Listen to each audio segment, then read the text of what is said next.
Hey guys, LLman here for another deck profile, and as you can see from the title, we are finally revisiting a deck that I was actually very into, especially in BT7 and BT8.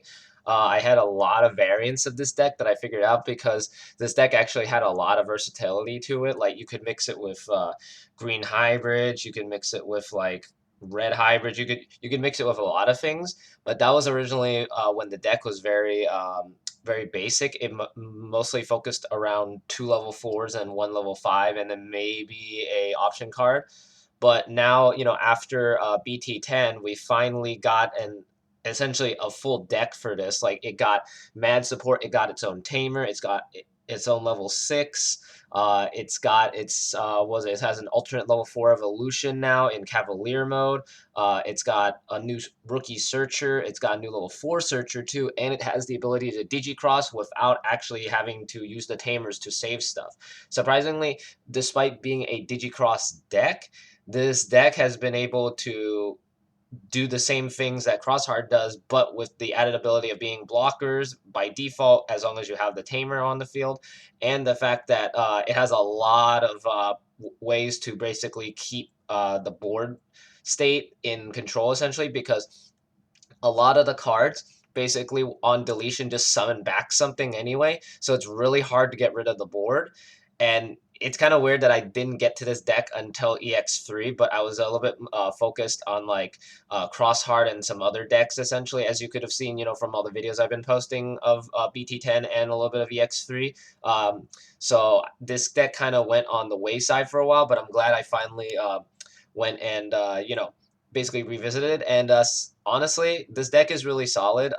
Shout out to like my friend who plays with me at local, Steven, and then also my friend Brock, because some of the ideas that I've had for this deck actually came from them, because I've been kind of like trying to tinker with this deck, see how it would work together with like the old support and now with the new support. So I finally figured out a build that works pretty well for me. So I wanted to show you guys. So let's get into the deck profile.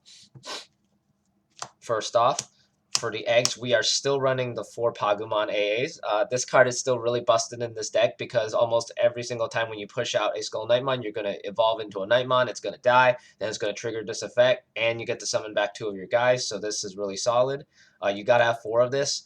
I haven't really found another egg to really fit into this deck. I mean, some builds do run that new Team Twilight, basically, egg that it gives like plus 1,000, but I don't think that really does much for the deck, considering that you can already kind of boost it with the Deadly Axemon, so it doesn't really matter. But yeah, we run the 4 Pagu eggs, which are still very solid for black. For rookies, we run about 11. The first 4, of course, is the new Monitamon from BT10 that came. Technically, it's the last set at this point since EX3 is already out. But we run 4 Monitamon because this one, on play, you get to reveal the top 4 cards, and you get to add 2 cards with Nightmon or Deadly Axe in their name, or with Twilight in their traits among them to your hand. And then you bottom deck the rest. But the cool thing is that because he is now CRT, Twilight, and Crossheart type, technically, when you have Nene on the field, this actually becomes a blocker because it has Twilight in its traits. So you have like a little 2,000 blocker, kind of like how Commandramon does. So it's kind of cool how this works. But yeah, also it is really cool to hit this with the Pride Memory Boost, because then you get to like discard some, like maybe like a Dark Knight, and then you get to play this and you get to search again. So it's really powerful. Yeah. Then we run 3 of the Monitamon from BT7. This one's not as good as this one because you can only grab 1, and it only searches the top 3, but it does cover Deadly Axe and Nightmon, so not too bad, but you don't want to max out on this because potentially sometimes you can whiff with it, so I keep it at 3 for now. Then we run 2 Chumons because people love gaining memory still, even to this day in BT10, or in EX3 technically, whatever, but Chumon's really effective against a lot of decks right now because they love gaining memory, especially like Bloomlordmon, because Bloomlordmon specifically just loves to gain memory off of this stuff. So if it doesn't gain the memory, it can't even unsuspend. So Chumon, this little like pink rat dude, can just wreck them. So it's really cool how it works. Then we run for the last 2 rookies. We run 2 Chikurimons. The this card is basically just there for evolution raising and insecurity. Sometimes when this is hit security, it's actually really clutch because you could potentially screw over your opponent's play by digivolving their guy. So it's nice to have two. I would max out at 4, but I don't really have the room at the moment. Maybe once Chumon becomes irrelevant, then maybe. But for now, I like having 2 of this for now. But yeah, we have 11 rookies out of this, so pretty solid. For level 4s, we actually run, I think, about 12. So let's actually get into it. First, of course, we're running still the BT7 DarkKnightmon, all pre-released, of course, because this guy's a bomb. The fact that when attacking, you can just evolve into DarkKnightmon for free if you have a Deadly Axe to fuse with is really cool. And when you digivolve into DarkKnightmon, you basically give it security +1, and then the Deadly Axe will give it +2000. So really powerful. You have to have 4 of this because it is literally your main like level 4 to do stuff with. Then we run 4 Deadly Axe because this guy is one of the best searchers in the deck because it looks at the top 5 cards on play, and you get to add up to 2 cards of Knightmon, and it gives, as I keep mentioning, it does give that +2000 to anything with Knightmon or Bagramon in its name. So very powerful card. And the cool thing is that it's on play, it's not once per turn. So if your DarkKnightmon dies, then you get to just replay it again and keep searching, which is really cool. Then we run 2 DarkKnightmon Cavalier modes. Cavalier mode, originally I maxed out on Cavalier mode, but he actually kind of bricked me a little bit. And the fact that he costs 3 to evolve on top of a rookie wasn't really as worth it. Most of the time you want to see either of these two or the Digicross, the Big Axe mode, or Mighty Axe mode as we call it here. I call it Big Axe mode because that's what it originally was. But yeah, this one is only there mainly to count as a Deadly Axe or a DarkKnightmon if you're missing one of these guys. And maybe set up a blocker, or maybe if, like, let's say you don't have the other piece, you can evolve on top of this, give it security +1, and just kind of swing and get 2 checks with jamming. So that's mainly what it's there to do. But aside from that, it doesn't really do much, which is why I lowered it back down to 2 instead of like 4. 4 was bricky. 2 I feel like is a really solid number for it, so I'm keeping it at that. Then we have 3 Mighty Axe modes, or Big Axe mode, as I mentioned before. This card's really cool. On play, you get to reveal the top 3 cards of your deck. You get to add 1 card of Knightmon, 1 Deadly Axe, or Nene among them. And then if you Digicross, you get to pop something with play cost of 4 or less, which is really cool.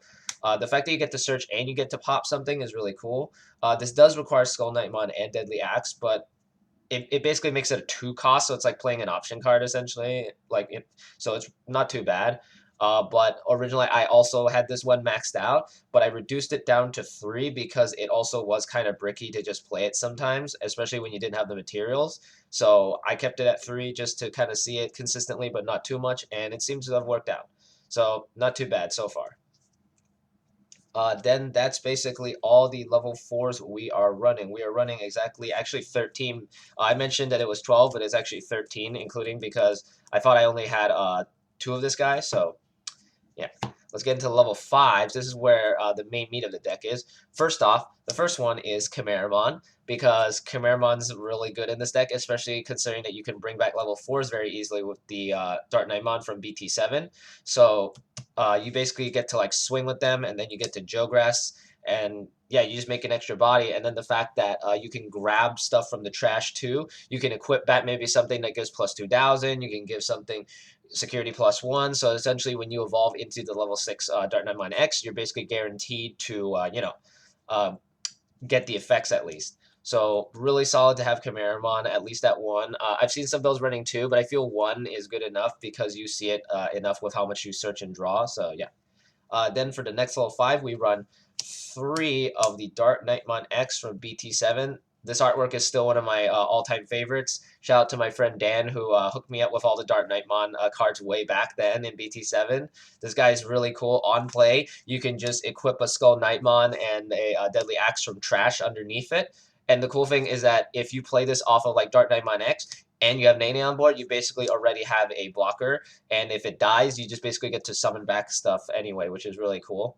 And of course, all turns, just as I mentioned, it summons stuff back. Really solid card, and the fact that DarkKnightmon can like turbo into this technically if you have a Deadly Axe on field, so really cool. Then we run 4 of the brand new DarkKnightmon from BT10, because this is our main Digicross target aside from Big Axe mode. This one is really cool because on play, it just de-digivolves. It doesn't require digicrossing, so if you replay this off of anything, you basically just de-digivolve their thing. The digicrossing mainly lets you pop stuff. So it's really cool if you manage to do it, because then you go, oh, okay, sorry, man, de-digivolve, kill your guy real quick. And the fact that he becomes a blocker with Nene on the field, as I keep mentioning, which is really powerful, especially because he's a 7,000 blocker.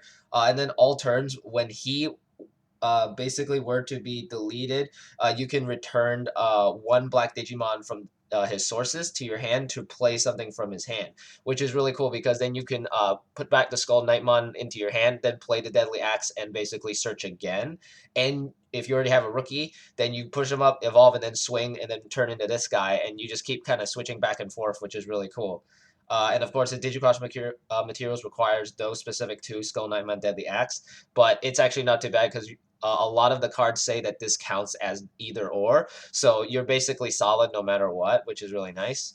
Yeah, but that's all the level 5s we run. We run exactly 8. I tried to streamline it as much as possible. Originally, I was running 4 of this, but I felt adding in the one Chimeramon actually helped with the deck, because sometimes, like, you just summoned out a bunch of guys. Like, let's say, like, you swing with your DarkKnightmon and it dies, and then it spawns back the 2 guys. They can't really attack because they're suspended at the moment. But if you have a Chimera, you can just Jogress them and then swing for game sometimes. So it's very solid. It's kind of like how with like Jessmon, they run one Chimeramon just to Jogress to kind of finish the game sometimes. So really cool. I like having it in there.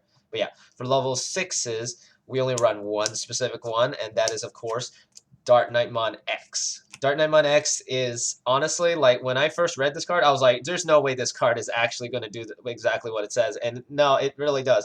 The fact that it can evolve on top of any DarkKnightmon for only 4 costs instead of the 5. 4 is really solid of a cost, so it's not too bad, honestly. And the fact that when Digivolving, you can just return one black or purple Digimon, so you can add anything in this deck, and you can add back your level 7 of Def X. So it's like, that's insane. There's no level requirement for it. So you just go, oh, okay, you already hit my Def X. Okay, I'm going to grab it back, and then next turn I just pop your field with it too. So really gross. And then if it has DarkKnightmon X or an X antibody underneath it, it literally deletes a tamer. It doesn't specify what tamer, so you can actually pop your own Nene to gain 2 memory. So then it actually turns this into a 2-cost level 6 sometimes, which is really cool. And that's not even all of what it can do. If it deletes a tamer, it gets to unsuspend itself. So essentially, if you already swung with the DarkKnightmon and it survived, you digivolve this. You basically digivolve it, you pop the Nene for 2, and then you go, okay, unsuspend, and now it's a freaking 12,000 dude on the board, and they can't really get rid of it. And that's still not the last of its effects. It also has an on deletion. So on deletion, it basically just plays a DarkKnightmon from your trash without paying anything. It's a 0-cost effect. So you basically go, okay, this dies. Okay, I'm going to replay this, de-digivolve, digicross with the stuff in my hand, and then I basically de-digivolve and pop your guy at the same time. And then they kill that. Okay, I play it again, and then it's an endless cycle of just, like, you can't get rid of him because he just keeps going back into his other forms, which is really crazy. It's honestly why I had to get 4 AAs of it, because the artwork is really solid and it looks really cool. Plus, it's done by the original artist who did all the X antibody Digimon. Well, not all of them, but the initial X antibody Digimon way back in like the early 2000s. So this art looks really solid. Anyway, that's all the level 6s we run. For level 7s, we actually run 2. We actually run 2 distinct ones. We run the Def X, as I mentioned before. Def X is still very crucial in almost every single deck because it helps you maintain board control, and it punishes people that like to swarm. I'm looking at you, D Brigade. Stop swarming, because if you don't, I'm gonna slap this down and wipe your board. Then we also run one's worth defeat, because if killing one of their tamers wasn't enough, let's kill another one next turn just in case. So really solid. And of course, if it dies, it kills their guy too. So it's like a double-edged sword for them if they try to kill it. But yeah, we only run the 2 level 7s. The rest of the deck is, of course, options and tamers. So for the options, we run 2 Iron Fist pre-releases, of course. This is just there for removal specifically, you know, killing their highest guy, you know, especially if they're trying to protect it against FX. So this helps kill it. Then we run 2 prime memory boosts. Originally, I was running 3, but it kind of was weird, so I dropped it down to 2. This card's really powerful still, regardless. The fact that it basically lets you play like 50% of your deck, and it's a delay memory boost, so very powerful. You have to at least run 2 of this. Then originally I was only running 1 copy of this, but I put in 2 copies, and it's been amazing so far. 2 Immortal Ruler, or in the OCG, it's called Immortal King. It's based on the actual theme song of Dark Knight. This card's really busted. When you have Nene on the field, you can play this without its color requirement, and it lets you basically replay a DarkKnightmon X from trash, and then you get to basically Digicross. And if you Digicrossed with it, you basically get to grab stuff from your trash. This specifically lets you grab stuff from trash for this one. So it's really cool if you use this on this, because then you basically get the materials no matter what, and you get to kind of control their board state, which is really nice. You still have to pay the memory cost, of course, for the Digicross, but that's fine because you just set up a new guy on your board, so it's very powerful. And yeah, we only run the 6 option cards because honestly, you don't really need that much, because most of the time you're going to be rushing your opponent to the point where they can't really do anything. And if they can't kill you in time, you basically have a bunch of blockers that stop them from doing anything. For Tamers, of course, we run 4 Nenes. I, of course, got 4 box topper versions because she is literally the main tamer of this deck. Cool thing is that on play, she reveals the top 4. You can add 1 card with Knightmon, Deadly Axe, or Twilight, and then you bottom deck the rest. And then opponents turn all of your Digimon with DarkKnightmon in their names or Twilight in their traits gain blocker. So you basically, if you have enough of those Moninamons and Dark Knights, you basically have a full board of blockers and they can't do anything about it.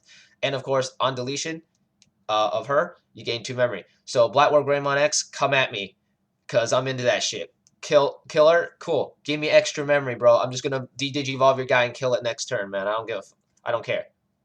So this deck, I feel, also has a really solid matchup, especially in BT11 against, you know, the main deck that we're gonna be dealing with. So had to max her out, you know, so that way I'm like, okay, you want to kill her, do it. Then of course we run 2 Izzies because we have to set our memory to 3, and it lets us look at the top 3 cards so we can stack it to get the cards we need. So very powerful card. Still one of the best black tamers in all of Digimon so far, which is why I had to get the AAs from the starter decks. So really solid. But anyway, yeah, that's the deck. DarkKnightmon X, honestly, like, as you know, I'm a huge fan of him, and I've been a huge fan of him since BT7, especially when I first saw the artwork for his level 5 card. It looks so cool, and back then the deck was very underwhelming, very kind of slow, but now with all this new support and Digi-crossing and new option cards and a tamer too, this deck is honestly, I feel like if you pilot it correctly, it is a tier 1 deck. This deck has topped actually Ultimate Cups and Regionals and gotten like top 8s. So this deck has the potential. You just have to know how the deck works and just build it, you know, how you want it and how it fits to your play style. And as long as you play well with it, you should be fine. This deck has everything it needs. It has the searchers, it has the power, it has the resurrection powers or staying power in this case, because no matter what you do, there's always going to be one guy on board to help you no matter what. So really powerful. And of course it has tamer deletion, which is what we've always been needing for like the longest time, and will not truly get full power until we hit BT11 with Blackwater Greymon X. So this is basically the next best thing until then. But yeah, this deck is still very powerful, very solid, and I honestly highly recommend to try it out, especially using my template, because this deck searches a lot. It does everything. So you'll have a lot of fun with it, no matter what. Anyway, thanks for watching. You know, like, comment, subscribe. Let me know what you thought of the video. You know, I just wanted to get this out so people can at least build a better version of this deck compared to the versions I used to build back in BT7 and BT8. So yeah, I'll see you guys next time, and thanks for watching.